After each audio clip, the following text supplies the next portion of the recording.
tienden a ser más, deberían ser más como esto. Esto es una representación. Primero, asumimos que en el mundo exterior pasan cosas, o sea, que los usuarios ya no son individuos aislados, sino que están conectados. Segundo, asumimos que dentro de la empresa la estructura tiene que ser mucho más fluida. Hay mucha mayor complejidad fuera y dentro. Necesito trabajar con los de fuera, no solo para venderles cosas, sino para aprender de ellos.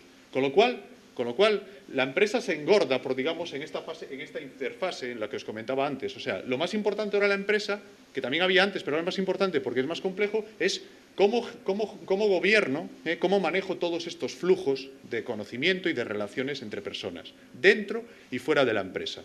Y para eso la empresa necesita nuevos diseños, necesita nuevos roles profesionales. Ayer estaba en una mesa redonda que se hablaba de una cosa, y era curioso porque se hablaba de eso, de nuevos roles profesionales, y nos hablaba una persona que gestionaba una tienda que vendía en Internet, pero no me acuerdo, pero una tienda de lo más normal, que decía que ellos tenían a 3 personas etiquetando productos y etiquetando unidades de conocimiento, o sea, información, contenidos. Fijaros qué papel profesional tan raro. O sea, alguien que se dedica a poner etiquetas, que es lo que decía antes Julen. O sea, ya no iban colocando cada cosa en un cajón y tenían un árbol jerárquico, no, etiquetaban. Y resulta que, claro, ahora necesitan etiquetar. Y le preguntaban, ¿y quién etiqueta? Bueno, dice, pues nosotros trabajamos con filólogos.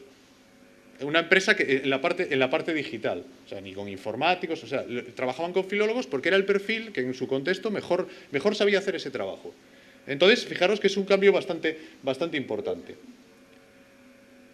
Básicamente, yo un poco lo que estoy planteando es que el elemento fundamental aquí es lo relacional. En el fondo podemos decir que es la participación. Lo que necesitamos es generar participación activa de todos los actores. Y la participación, no nos olvidemos, solo se genera si tenemos información, si tenemos espacios para comunicarnos y si participamos para algo, para tomar decisiones, ya sean individuales o colectivas. Yo siempre pongo un ejemplo que tiene poco que ver con esto, pero creo que es en política, sobre todo en la administración local, los procesos participativos ahora es como el nuevo mantra, ¿no? Mi ciudad ha habido un proceso participativo del que está muy orgulloso el ayuntamiento y la autoridad portuaria, que fue decidir el color de la valla que separa el puerto de la ciudad. Entre azul, amarillo, verde, quedó en azul. Por supuesto, nunca se les ocurrió abrir un proceso participativo para pensar si esa valla tiene algún sentido, cosa que no tiene ningún sentido, que ese espacio público para qué se puede utilizar, etcétera, etcétera. Nunca se abrió ese proceso participativo, nunca se dio la información necesaria para que yo pudiese tener opinión o cualquier ciudadano, etcétera. Entonces, el término participación se ha pervertido mucho, pero yo creo que es realmente importante. Y en el ámbito de la empresa es exactamente lo mismo. Y me estoy refiriendo aquí, por ejemplo, con los clientes, con los usuarios. Les tengo que dar información, tengo que ser transparente, tienen que conocer lo que yo estoy haciendo, les tengo que dejar que se comuniquen conmigo, ellos ya se comunican, pero se comunican conmigo, y tienen que tener capacidad de tomar decisiones, que eso en nuestro caso puede querer decir que los escuche y que lo que yo aprenda de ellos lo introduzca en mi modelo de negocio. O sea, tomar decisiones nunca quiere decir un proceso de votación, sino que quiere decir muchas cosas. Por eso a mí me gusta comparar, muchas veces cuando se diseñan estos modelos de participación, y esto también lo llevo, fijaros que estoy utilizando dos diapositivas que utilicé hablando en un taller en el que hablábamos de participación y de visualización de información, y las cogí porque me parecían que era el mismo argumento que podíamos utilizar aquí hablando de los clústeres, ¿no? Normalmente cuando hablamos de participación, mi ayuntamiento, hablamos de eso.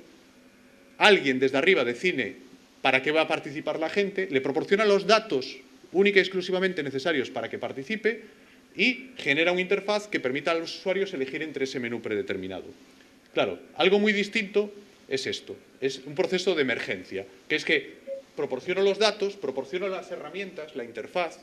Las herramientas puede ser una plataforma tecnológica, puede ser espacios de relación, un diseño organizativo, una institución, etcétera, etcétera, y los usuarios, que en el caso del clúster los usuarios son los empresarios, también pueden ser los clientes, pueden ser las universidades, los usuarios usan los datos de formas que no teníamos pensadas, se apropian de la información y generan nuevas ideas. Y ese es un proceso mucho más productivo, mucho más rico, mucho más divergente que el proceso convencional. Por eso decía cuando empezaba, pues decía que estamos muy instalados en el primer nivel y que tendríamos que trasladarlos a esta nueva forma de entender cómo funcionan las cosas. No porque el primero sí que tiene que haber datos, tiene que haber gente que gestione, etcétera, etcétera, pero eso empiezan a ser prerequisitos, no objetivos finales. Y aquí aparece la tecnología. A mí también me gusta mucho utilizar esta imagen, esta es de un finlandés, creo, que habla de bueno, todos conoceréis. Todos habéis oído hablar de la web 2.0. La web 2.0 es como un nombre que se acuñó, que explica todo este nuevo fenómeno de cultura digital, pero es muy instrumental. Alude sobre todo a las herramientas y no a las prácticas, ¿no? Entonces, aquí es donde tiene sentido la tecnología. Una organización necesita tecnología igual que una persona necesita toda una serie de sistemas fisiológicos, porque la tecnología, o sea, ese proceso relacional de comunicación, de gestión del conocimiento ya no es un proceso que en gran medida sucede en los espacios digitales. Entonces, necesito tecnología, y esta analogía es muy interesante, necesito tener un sistema nervioso, o sea, necesito ir captando lo que sucede en el exterior y en mi interior, y hay tecnología para eso. Necesito tener sentidos, o sea, el sistema nervioso necesito integrar la información, necesito la sensibilidad, necesito ver, oír, oler, etc. Necesito tener un cerebro, o sea, al final tengo mi conocimiento y necesito gestionarlo, ahí aparecen los wikis, las etiquetas, etc. Necesito un esqueleto, el back office, que eso es quizás lo que está más desarrollado en el mundo empresarial en España. Pero fijaros cómo todo eso se traduce en tecnología.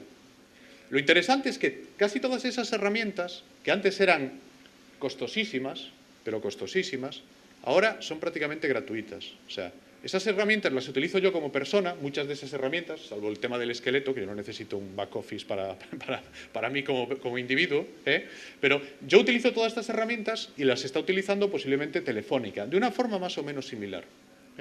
Con lo cual, ya no hay la excusa de que la tecnología es cara, etcétera, etcétera. La tecnología es un instrumento, es imprescindible, la tenemos que integrar en un modelo, o sea, tiene que ir a la vez el cambio tecnológico y el cambio cultural, pero, digamos, es la única forma, solo usando esa tecnología podemos, digamos, gestionar todos esos procesos de una forma eficaz y eficiente. Con lo cual, resumiendo un poco lo que yo os quería comentar, al final, construir un clúster. Me gusta la palabra construir porque implica eso, aprender con las manos. Construir un clúster significa diseñar esa interfaz. O sea, significa que diseñemos el escenario. El escenario tiene varias patas. Tiene la tecnología, tiene cómo voy a gestionar el conocimiento, que no es un tema baladí, es un tema muy importante. Si tengo una tecnología 2.0, pero gestiono el conocimiento de una forma jerárquica, va a haber un choque brutal y no va a valer para nada. Entonces, ¿cómo gestiono el conocimiento? Significa cómo me comunico con mi red social, qué estrategia de comunicación tengo. Al menos significa esas tres patas.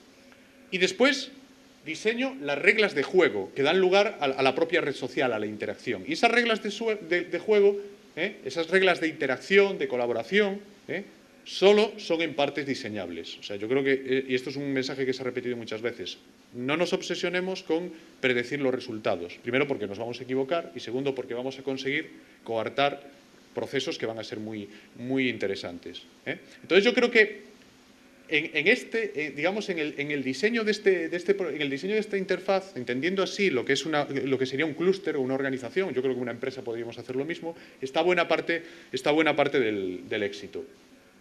Bueno, como os decía, tampoco quiero prolongarme mucho más. Casi lo vamos a dejar aquí. Lo único que quería hablar era cómo cualquier organización tiene que ser creativa y tiene que ser innovadora. O sea, o está creando cosas nuevas, está teniendo ideas nuevas y las está traduciendo en productos, servicios que llegan al mercado, en modelos organizativos nuevos, o tiene un recorrido corto. Y la innovación, como un ámbito de actuación también de las organizaciones, también se le aplican estas reglas. Y la innovación cerrada, lineal, tiene los días contados y estamos en un mundo en el que la innovación necesariamente tiene que ser abierta. Primero, porque es mucho menos costosa. Y segundo, porque es mucho más creativa, genera mucha mayor diversidad. Ya la innovación ya no sucede en los laboratorios de I+D, ya no sucede ni siquiera en las universidades, cuando están aisladas. La innovación sucede en la red, en la interacción. Y entonces también eso requiere un diseño de cómo provocamos procesos de ese tipo. Pero bueno, no me prolongo más y si queréis empezamos ahora un poco una charla. Muchas gracias.